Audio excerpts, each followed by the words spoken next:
কালীগঞ্জের করুণাময়ী কালীবাড়ি থেকে আমাদের প্রতিনিধি দেবস্মিতা ভট্টাচার্য রয়েছেন এবং একই সঙ্গে দক্ষিণেশ্বরে মা ভবতারিণীর মন্দির থেকে আমাদের আরেক প্রতিনিধি ঐশী মুখোপাধ্যায় রয়েছেন। আমি শুরুতে দেবস্মিতাকে বলবো এই মুহূর্তে ছবিটা তুলে ধরার জন্য। একদম শুভ্রজিৎ, ঠিক যে কথা বলছিলে, আমি রয়েছি করুণাময়ী কালী মন্দিরে। আর এখন মন্দিরের গেট বন্ধ রয়েছে, কারণ কিছুক্ষণ আগেই ভোগ নিবেদন করা হয়েছে এবং তারপর গেট বন্ধ রয়েছে। আর সব থেকে যেটা দেখার সেটা হলো মাকে আজ রাজবেশে সাজানো হবে এবং তারপরেই হবে যে পুজোর বিশেষ আয়োজন করা হয়েছে। তবে শুভ্রজিৎ, একটা বিষয় দেখো, এখন হয়তো বাজে 3:01 আর এখন থেকেই একদম লাইন দিতে শুরু করেছেন ভক্তরা, তারা পুজো দেবেন। আর এই লাইন নাকি এখানে প্রায় প্রতিদিনই হয়, মানে এত মানুষই এখানে এসে পুজো দেন। আর আজকে এই যে দীপান্বিতা অমাবস্যা, সে দীপান্বিতা অমাবস্যায় বিশেষ পুজোর আয়োজন, মাকে রাজবেশে সাজানো এবং তারপর অবশ্যই নিশি পুজোর ব্যবস্থাও থাকছে। আর এই করুণাময়ী কালী মন্দিরকে আর একটু পরে তুমি দেখতে পাবে কি অদ্ভুত সুন্দরভাবে সাজিয়ে তোলা হয়েছে, ভীষণ সুন্দর সাজানো হয়েছে মাকে, এবং মাকে যে রাজবেশে সাজানো হবে সেটা আরো সুন্দর। আর এর সঙ্গে অবশ্যই ইতিহাস জড়িয়ে রয়েছে শুভ্রজিৎ, তার কারণ মা এখানে কন্যা রূপে পূজিতা। করুণাময়ী কালী মন্দিরে মা কন্যা রূপে পূজিতা এবং তাকে সেইভাবেই আজ সাজিয়ে তোলা হবে। শুভ্রজিৎ, একেবারে তুমি আমাদের ছবি দেখাতে থাকো, আমি এই মুহূর্তে আপনাদের সরাসরি নিয়ে যাব দক্ষিণেশ্বর মা ভবতারিণীর মন্দিরে। সেখান থেকে আমাদের প্রতিনিধি ঐশী মুখোপাধ্যায় রয়েছেন। ঐশী, দক্ষিণেশ্বরে ভবতারিণী মায়ের পুজোয় প্রতিদিন যেরকম ভিড় লক্ষ্য করা যায়, খুব স্বাভাবিকভাবে আজকের জন্য সেই ভিড়টা অনেক বেশি। আজকের এই বিশেষ দিনের জন্য কীরকম ব্যবস্থাপনা রয়েছে এবং কিভাবে আজকে দিনভর পুজো হবে, সন্ধেই বা পুজোর কি কি রীতি এবং উপাচার রয়েছে?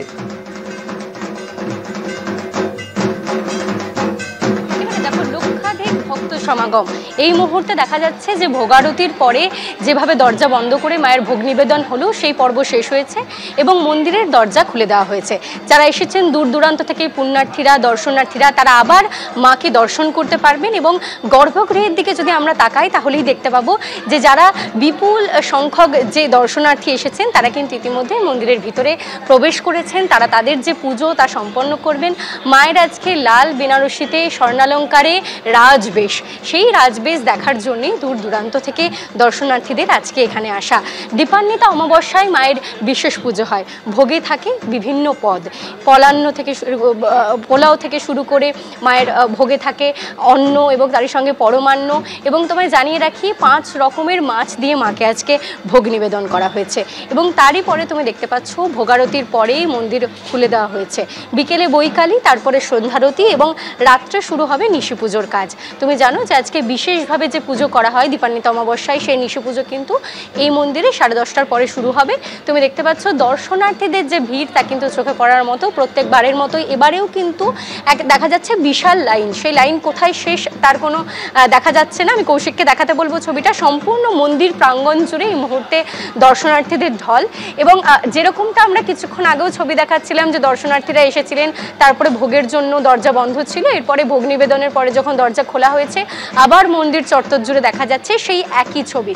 দর্শনার্থীরা আসেন শুধুমাত্র এখানে যে তীর্থক্ষেত্র বা মায়ের দর্শন তাই নয়, ইতিহাসকে আরেকবার বলা যেতে পারে যে ইতিহাস বিজড়িত এই দক্ষিণেশ্বর মন্দির প্রাঙ্গণ তা কিন্তু তারা আসেন দেখতে। রামকৃষ্ণ এখানে সাধনা করেছিলেন, রামকৃষ্ণ পরমহংসদেবের আরও একবার ছোঁয়া পাওয়ার জন্য, তার যে লীলাক্ষেত্র তা দর্শন করার জন্য। এবং তারই সঙ্গে তুমি জানো যে এখানে যেভাবে রামকৃষ্ণদেব যে লীলা, তার যে মায়ের সঙ্গে সখ্যতা এবং যে সন্তান সুলভ যে সম্পর্ক, সেই সম্পর্কের স্বাদ নিতেও কিন্তু প্রত্যেকে এখানে আসেন। মা এখানে ভবতারিণী, রানী রাসমণির জগদীশ্বরী, এবং সেই মূর্তি তুমি জানো যে 1855 সালে স্থাপিত হয়েছিল এবং আজকে এবারে 171তম বর্ষে পা দিয়েছে দক্ষিণেশ্বরের মন্দির। এবং সেখানে যে পুজো তা কিন্তু বিশেষ রীতি মেনেই দীপান্বিতা অমাবস্যায় সম্পন্ন হবে। এবং তুমি জানো যে রাত্রেবেলায় নিশি পুজোও হবে। তার আগে দর্শনার্থীদের ঢল প্রত্যেকবারের মতো এবারেও চোখে পড়ছে। একেবারে তাই, অনেক ধন্যবাদ দক্ষিণেশ্বরের এই ছবি আমাদের সামনে তুলে ধরার জন্য ঐশী। বিভিন্ন শক্তিপীঠ এবং সিদ্ধপীঠে আজ পুণ্যার্থীদের উপচে পড়া ভিড় লক্ষ্য করা যাচ্ছে।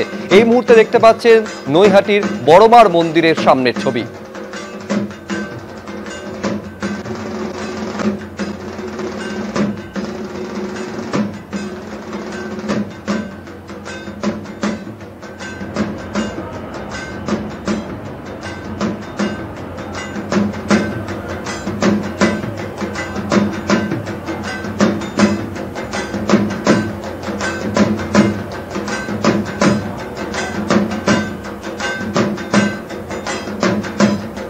টালিগঞ্জের করুণাময়ী কালীবাড়ি এবং নৈহাটির বড়মার ছবি দেখছেন।